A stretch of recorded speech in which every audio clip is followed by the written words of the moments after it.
Olá, crianças, tudo bem?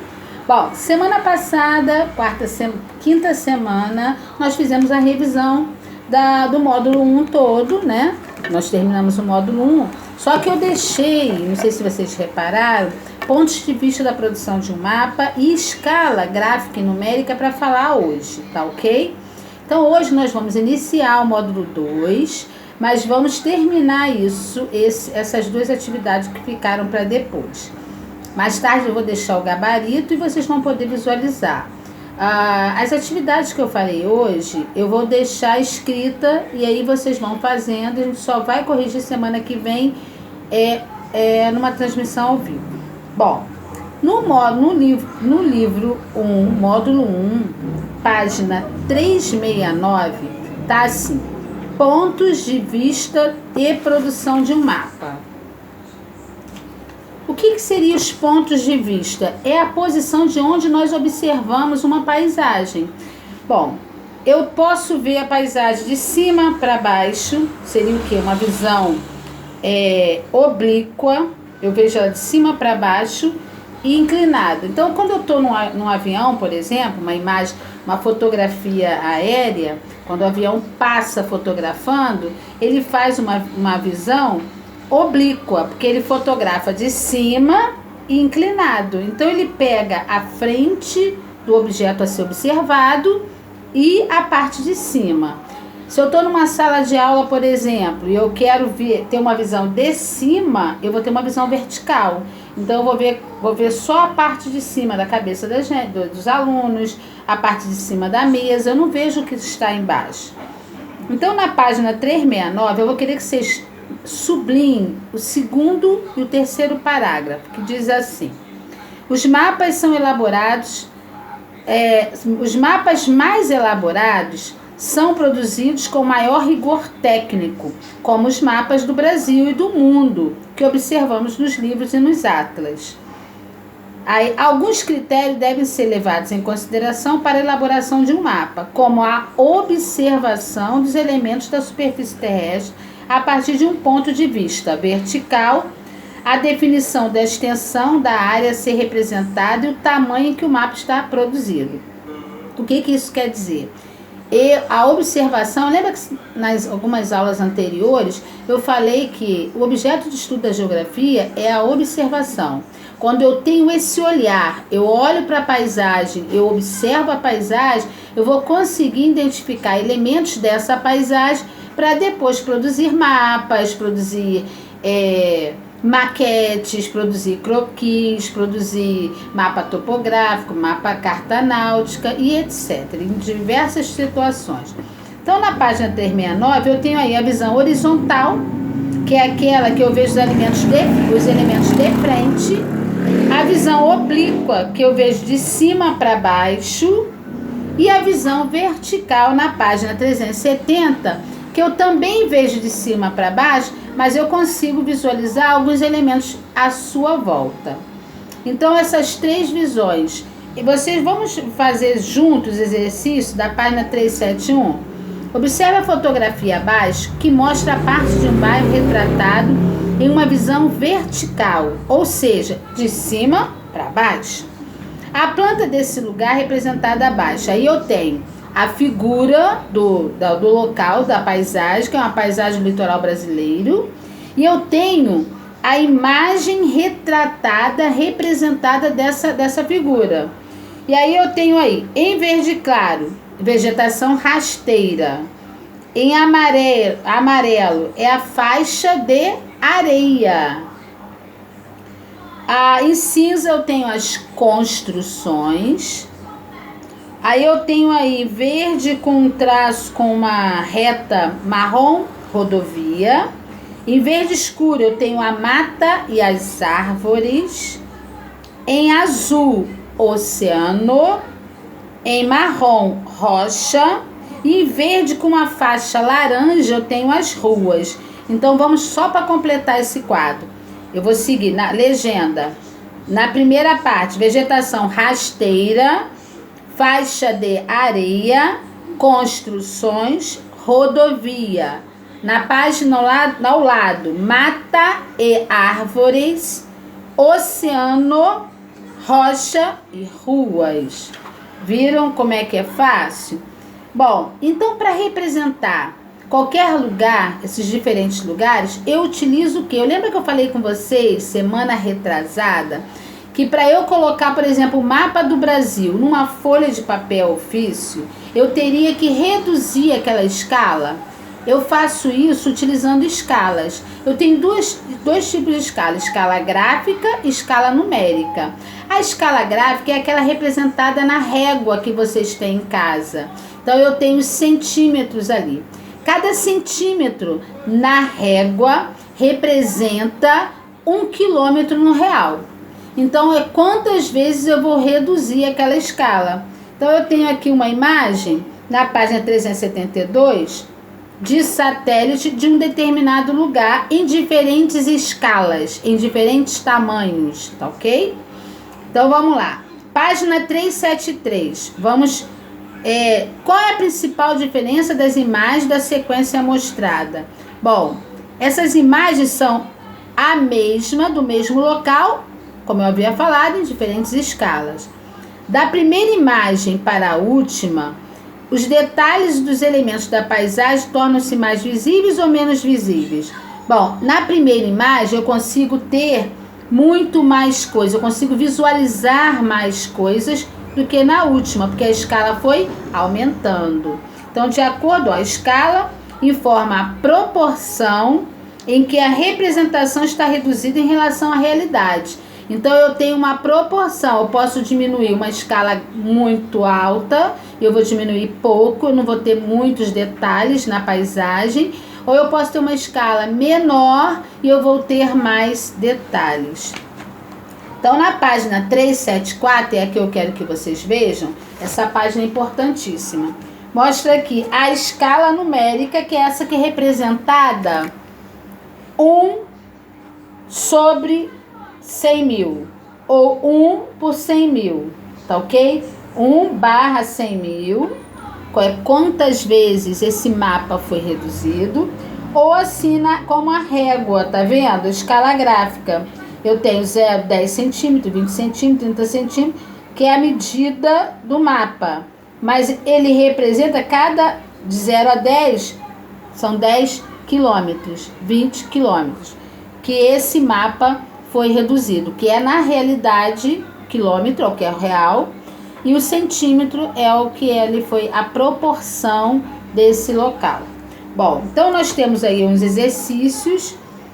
Como fazer? O que a gente vai fazer nesse exercício? Eu vou pegar na página 375 e eu tenho como calcular. Eu pego a régua, que é a escala gráfica, e coloco, do 0 a 1 em cima de uma cidade. E aí, digamos que eu tenha 2 centímetros na régua.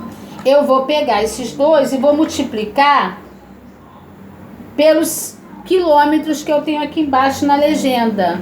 Eu vou obter a distância de um lugar, de uma cidade a outra. Tem uns exercícios que eu deixei para vocês fazerem, que vocês vão conseguir fazer, é bem interessante. O da página 376 e da página 377, nós vamos deixar para fazer mais tarde. Então, eu vou colocar aqui e mais tarde vocês vão fazendo, conforme for aparecer dúvida, vocês vão me chamando, ok? Então, vocês vão fazer em aula 376, 377, tá ok? E aí, finalizamos realmente essa unidade e vamos iniciar o módulo 2, né?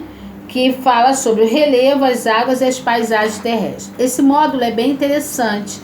E a professora Jéssica de Ciências já até falou sobre rochas com vocês, tipos de rocha. Então, esse módulo é um módulo que tem uma disciplina afim. Tanto geografia quanto ciência tem competência para falar sobre relevo, tá ok? Cada um no seu quadrado, mas a gente pode complementar esse estudo. Bom, o capítulo inicia assim: relevo, as águas e as paisagens terrestres. As diferentes formas da superfície terrestre. Aqui nós temos, nessa paisagem belíssima, tá vendo? De uma cachoeira linda. Essa cachoeira aqui, ela fica no rio Úivita, na Islândia.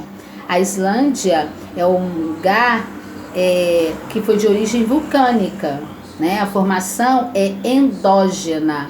Ela sofreu, né, o movimento de dentro para fora da superfície terrestre. É um conteúdo que eu gosto muito e assim, é bem interessante. Eu vou deixar também um link de um agente endógeno, né, que ocorre de dentro para fora, para vocês verem, do Vesúvio. É um vulcão que atualmente entra em erupção com uma certa frequência. Bom, então o que nós vamos falar aqui? O relevo, as águas e as paisagens terrestres. As paisagens terrestres, elas são modificadas o tempo inteiro, tanto pelos agentes endógenos que ocorrem no interior da superfície terrestre, quanto pelos agentes exógenos. Beleza. Quais são esses agentes endógenos? São os movimentos tectônicos, vulcanismo, movimento de choque, separação de placa e de quando eu submerjo uma placa com a outra. E separação de placa. Eu costumo dizer na sala, chocou vulcão, terremoto A, separou vulcão. Então, nosso planisfério, nós temos 9 placas tectônicas. Ambas fazem movimento de separar, outras de juntar. Separou, eu tenho vulcão. Chocou, tenho terremoto e as grandes cadeias montanhosas. Então, basicamente é isso. Os agentes endógenos e exógenos vão moldar a superfície terrestre. Bom, vamos lá. Na página 328, mostra aí um vulcão maravilhoso, o Etna, na Itália, entrando em erupção. E ao lado, nós vemos uma formação rochosa desgastada pela ação do vento. Então, o vento, a água do mar, da chuva, os vulcões, os terremotos, eles vão moldar e modificar a superfície terrestre. Porque depois que passa um terremoto, por exemplo, o que acontece com a paisagem? Ela é a mesma? Não, ela modifica. A única diferença é que os agentes endógenos, eles ocorrem bem rápido e é quase que por instantâneo muda a paisagem como um todo. E os agentes exógenos são lentos. A ação, por exemplo, da água, do mar, numa paredão rochoso, que a gente chama de falésias, essa ação da água que vai batendo e vai lixiviando, lixiviar é lavar, é ruir, é desgastar. Ela vai batendo e vai lixiviando aquela rocha, vai desgastando com um determinado tempo. Isso leva alguns anos para aquela rocha ficar totalmente desgastada e muitas das vezes modificar ela por um completo.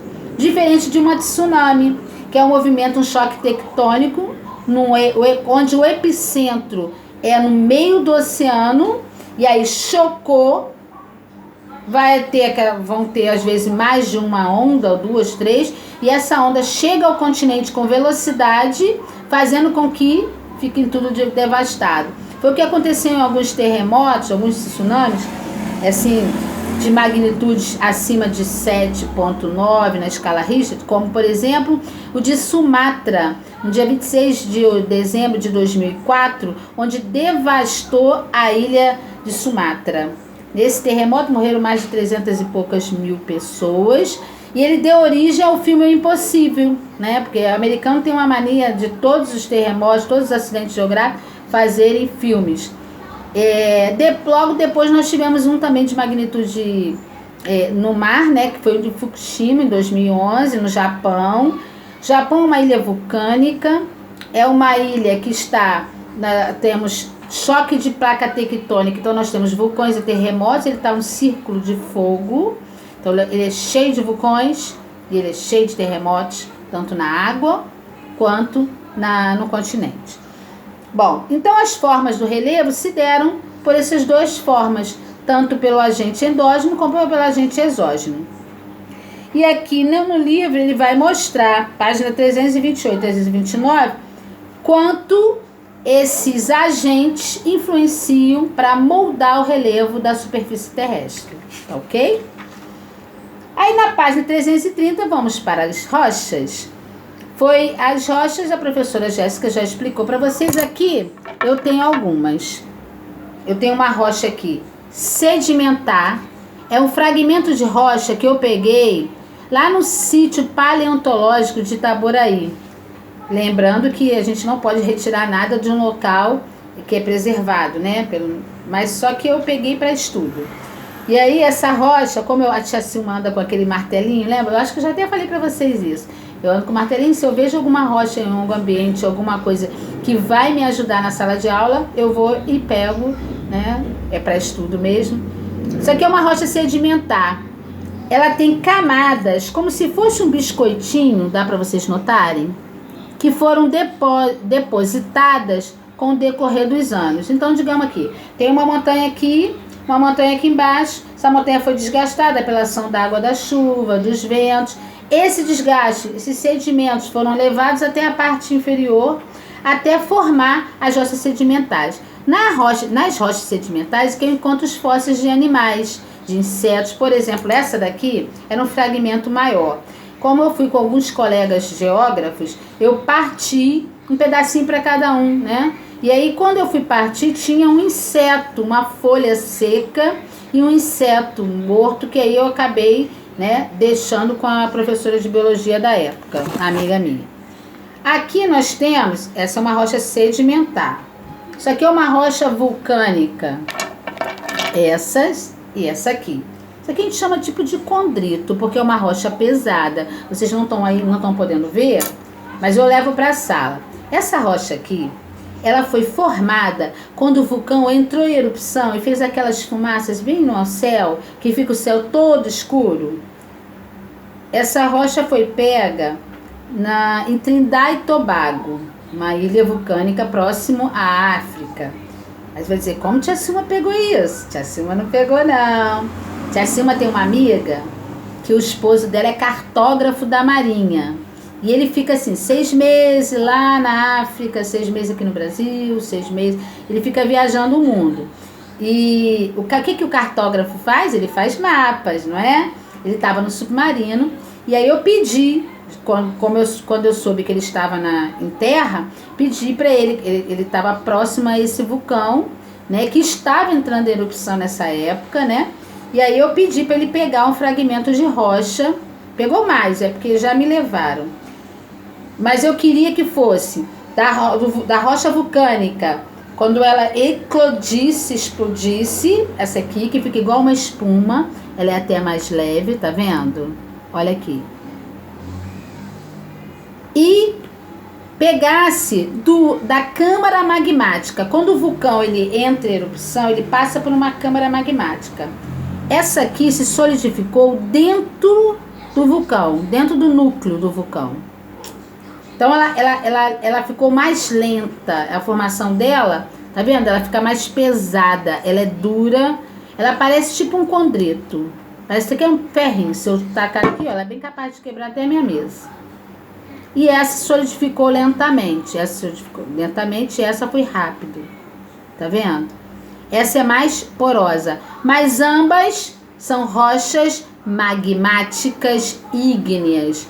Uma é plutônica, que foi consolidada dentro do vulcão, e a outra é vulcânica, que foi consolidada fora, que a gente chama de vulcânica efusiva e plutônica intrusiva, ok? Então lembrou aqui? Rocha sedimentar, rocha magmática ou ígnea. Aí uma é vulcânica e a outra é plutônica. Uma foi fora do vulcão e a outra foi dentro. E aqui nós temos a rocha magmática, a rocha metamórfica, que sofreu pressão e temperatura dentro do núcleo. A rocha metamórfica é uma rocha que ela tem vários fragmentos de outras rochas, tá vendo? Rocha magmática, quartzo, tá vendo? Essa nós encontramos em vários lugares assim na superfície terrestre. Se eu for, por exemplo, fazer uma obra em casa, naquela areia que vem, eu vou encontrar essa rocha metamórfica e vou encontrar também alguns minerais, entre eles o quartzo. Aqui nós temos o quartzo, tá vendo? Quartzo amarelo, quartzo branco, transparente, quartzo branco leitoso, tá vendo? Tudo isso aqui é quartzo. Quartzo a gente encontra com muita facilidade também, tá ok? Então essas são os 3 tipos de rocha que nós encontramos. E aí no livro nós temos aí a explicação, vocês podem dar uma olhada. Até o exemplo da rocha metamórfica é bem parecido com o meu. Aí aqui eu também tenho outros exemplos de rochas que lembram. Então as rochas ígneas ou magmáticas, são essas 3. Essa é vulcânica e essa é plutônica. Nós temos a sedimentar e nós temos as metamórficas que sofreram pressão e temperatura. E aqui os minerais, os quartzos. Aqui eu tenho uma areia, é que eu tô sem o meu... Mas depois eu vou fazer essa experiência com vocês. Essa areia aqui é uma areia preta que nós temos magnetita, que é um mineral que tem imatização. Se eu colocar um ímã aqui, ela vai puxar toda essa parte preta da areia, que é ímã. Toda a praia, ela se chama Praia Preta, em Ilha Grande, aqui no litoral do Rio de Janeiro. Ela tem isso aqui eu também peguei para eu poder mostrar para vocês. É muito legal porque quando eu levo para a sala, eu levo num potinho menor, e aí a gente coloca o ímã, ela vem puxando a areia assim, a gente faz vários bichinhos com areia por conta do ímã. A gente chama isso aqui de magnetita. E eu também tenho petróleo, mas o petróleo, eu não sei onde está, para mostrar, que é bem interessante quando a gente dá essas atividades aqui para mostrar para vocês. Bom, então eu vou deixar aí os exercícios para vocês fazerem, da página 332, 333, tá? E vamos voltar para as formas de relevo. As formas de relevo: depressões, planícies, planaltos e montanhas. Vocês deram isso desde o ensino fundamental, né? O que é uma depressão? São as porções da superfície que tem aquela parte mais rebaixada. Os planaltos são as áreas mais altas, a gente chama de chapadas, planaltos. As planícies, a mais importante hoje no Brasil, é a maior planície alagada do mundo, é a planície que nós temos na Mato Grosso, que é do Pantanal Mato Grossense. Nós temos também as montanhas. Quando eu tenho muitas montanhas, eu tenho o quê? Eu tenho uma cadeia de montanhas. Então, o nosso relevo brasileiro, na página 335, ele mostra esses 3 tipos: planície, planaltos e depressões. Como ele é formado, tá ok? Bom, nós também, vamos lá. Na página 336 mostra a altimetria do relevo. O que é altimetria? É altitude. Como é que eu vou verificar uma altura de uma montanha? Por curvas de nível.